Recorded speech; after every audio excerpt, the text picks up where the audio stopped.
Hello ಜನಗಳೇ, ಇವತ್ತು ನಾನು ಏನು ಹೇಳೋದಕ್ಕೆ ಹೊರಟಿದ್ದೀನಿ ಅಂದರೆ, ನೀವು ಫಂಕ್ಷನ್ಗಳಲ್ಲಿ ನೋಡಿರ್ಬೋದು, ಅಡಿಕೆ ಎಲೆ ಕೊಡ್ತಾರೆ. ಅದಕ್ಕೆ ನಾವು ಹಳ್ಳಿ ಕಡೆ ಅಡಿಕೆ ಪಟ್ಟೆ ಅಂತೀವಿ ನೋಡಿ. ಅದು ಅಡಿಕೆ ತೋಟದಲ್ಲಿ ಈ ಥರ ಬಿದ್ದಿರುತ್ತೆ. ಅಂದರೆ ಇದು ಒಣಗಿದೆ, ಅದಕ್ಕೆ ಈ ಥರ ಗಲೀಜು ಥರ ಕಾಣಿಸ್ತಿದೆ. ಬಟ್ ಇದು ಬಿದ್ದಾಗ ತುಂಬ ವೈಟಾಗಿ ಚೆನ್ನಾಗಿರುತ್ತೆ. ಒಂದು ತೋರಿಸ್ತೀನಿ ರೀ. ಮತ್ತು ಇದೂ ಕೂಡ ಅಡಿಕೆ ಗೊನೆಲೇ ಬಿಟ್ಟಾಗ ಇರುತ್ತೆ. ಬೈ ಚಾನ್ಸ್ ನಾವು ತಟ್ಟೆ ಏನು ತಂದಿಲ್ಲ ಅಂದರೆ ಇದರಲ್ಲೇ ಊಟ ಮಾಡ್ತೀವಿ ನೋಡಿ. ಈ ಥರ ಇರುತ್ತೆ. ಆಮೇಲೆ ನೋಡಿ ಈ ಥರ ಇರುತ್ತೆ ಅಡಿಕೆ ಪಟ್ಟೆ. ಇದನ್ನು ಫ್ಯಾಕ್ಟ್ರಿಯವರು ತಗೊಂಡೋಗಿ ಇದನ್ನು ಚೆನ್ನಾಗಿ ತಟ್ಟೆ ಅಥವಾ ಬಟ್ಲು ಶೇಪ್ ಕೊಡ್ತಾರೆ ಇದಕ್ಕೆ. ಆಮೇಲೆ ಇದು ಫಂಕ್ಷನ್ಗಳಿಗೆ ತೊಗೊಂಡು ಬರ್ತಾರೆ ನೋಡಿ. ಈ ಥರ ಇರುತ್ತೆ. ಈ ಥರ ಸೋಗೆನೂ ಇರುತ್ತೆ ಜೊತೇಲಿ. ಅಡಿಕೆ ತೋಟದಲ್ಲಿ ಈ ಥರ ಸುಮಾರು ಬಿದ್ದಿರ್ತವೆ ಫ್ರೆಂಡ್ಸ್.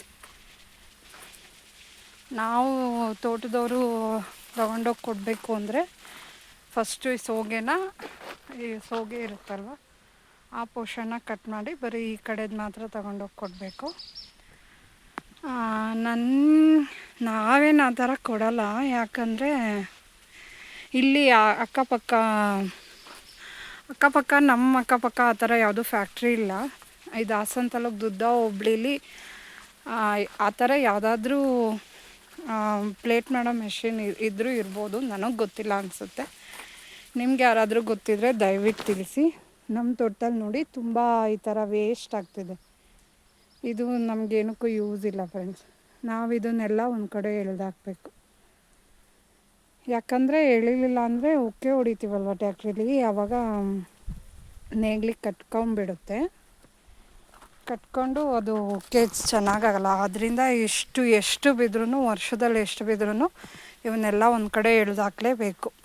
ಅದೇ ಒಂದು ದೊಡ್ಡ ಕೆಲಸ ನಮಗೆ. ಅಂದರೆ ಆದಾಯ ಇಲ್ಲದ ಕೆಲಸ ಅಂತಲೇ ಹೇಳ್ಬೋದು. ಇದು ವೇಸ್ಟೇ ಆಗ್ತಿದೆ ಫ್ರೆಂಡ್ಸ್. ದುದ್ದ ಹುಬ್ಳಿಲಿ ಇದೆಯೋ ಏನೋ ನನಗೆ ಗೊತ್ತಿಲ್ಲ ಅನಿಸುತ್ತೆ. ಗೊತ್ತಿದ್ದವ್ರು ಹೇಳಿ, ಕಮೆಂಟ್ ಮಾಡಿ. ಎಲ್ಲಾದರೂ ಇದ್ದರೆ ಈ ಥರ ಫ್ಯಾಕ್ಟ್ರಿ ಪ್ಲೇಟ್ ಮಾಡೋದು ನೋಡಿ. ಈ ಥರ ಬಿದ್ದಿರುತ್ತೆ ಫ್ರೆಂಡ್ಸ್, ತುಂಬ ಬಿದ್ದಿರುತ್ತೆ. ಅಲ್ಲೊಂದು ಬಾಳೆಗೊನೆ ಬಿಟ್ಟಿದೆ ಫ್ರೆಂಡ್ಸ್. ಫ್ರೆಂಡ್ಸ್ ಹೆಂಗೆ ಗೊತ್ತಾ, ನಮ್ಮ ತಾತ ಒಂದು ಮಾತು ಹೇಳೋರು, ತ್ಯಾಗದ ಮರ ಇರುತ್ತಲ್ವ, ಅದ್ರ ಎಲೆಯಲ್ಲೂ ಊಟ ಮಾಡ್ತಾರೆ. ಆ ತ್ಯಾಗದ ಎಲೆಯಲ್ಲಿ ಊಟ ಮಾಡಿದ್ರೆ ಬೆಳ್ಳಿ ತಟ್ಟೆಯಲ್ಲಿ ಊಟ ಮಾಡಿದಷ್ಟೇ ಪ್ರಯೋಜನ ಅಂತೆ. ಮತ್ತು ತ್ಯಾಗದ ಎಲೆಯಲ್ಲಿ ಊಟ ಬೆಳ್ಳಿ ತಟ್ಟೆಯಲ್ಲಿ ಊಟ ಮಾಡ್ದಂಗಂತೆ. ಬಾಳೆ ಎಲೆಯಲ್ಲಿ ಊಟ ಚಿನ್ನದ ತಟ್ಟೆಯಲ್ಲಿ ಊಟ ಮಾಡ್ದಂಗಂತೆ. ಅಷ್ಟು ನಮ್ಮ ಶರೀರಕ್ಕೆ ಒಳ್ಳೆಯದು ಅಂತ ಹೇಳೋರು. ಇದು ಶುಂಠಿ ಹಾಕಿದ್ವಿ, ಅದಕ್ಕೆ ನೀರ ಜೋಡಿಸಿದ್ದೀವಿ, ಇನ್ನೂ ಕಿತ್ತಿಲ್ಲ. ಶುಂಠಿ ರೇಟ್ ತುಂಬ ಗಗನಕ್ಕೆ ಹೋಗುತ್ತೆ ಅಂತ ಎಲ್ಲ ಮಾತಾಡೋರು ಫ್ರೆಂಡ್ಸ್. ಆದರೂ ಈ ಸರಿನೂ ಏನಂತ ರೇಟ್ ಸಿಕ್ಕಿಲ್ಲ ಶುಂಠಿಗೆ. ರೈತರು ಅಂದ್ಕೊಂಡಿದ್ದಷ್ಟೇನು ರೇಟ್ ಸಿಕ್ಕಿಲ್ಲ ಅನಿಸುತ್ತೆ. ಸೊ ಇದು ಅಡಿಕೆ ಪಟ್ಟೆ ಕತೆ. ನೀವು ಅಡಿಕೆ ಪ್ಲೇಟ್ ಅಂತೀರ, ನಾವು ರೈತರು ಅಡಿಕೆ ಪಟ್ಟೆ ಅಂತ ಹೇಳ್ತೀವಿ. ಇಷ್ಟು ಸಾಕು ಇನ್ಫಾರ್ಮೇಷನ್ ಅನಿಸುತ್ತೆ. ನಾನು ಹೇಳಿದ್ದಿಷ್ಟು ಇಷ್ಟ ಆಗಿದ್ರೆ ಫ್ರೆಂಡ್ಸ್, ನನ್ನ ಚಾನಲ್ನ ಸಬ್ಸ್ಕ್ರೈಬ್ ಮಾಡ್ಕೊಳ್ಳಿ. ಏನಾದರೂ ತಪ್ಪು ಹೇಳ್ತಿದ್ದೀನಿ ಅಂದರೆ ಅದಕ್ಕೂ ಕಮೆಂಟ್ ಮಾಡಿ ತಿಳಿಸಿ ನನಗೆ.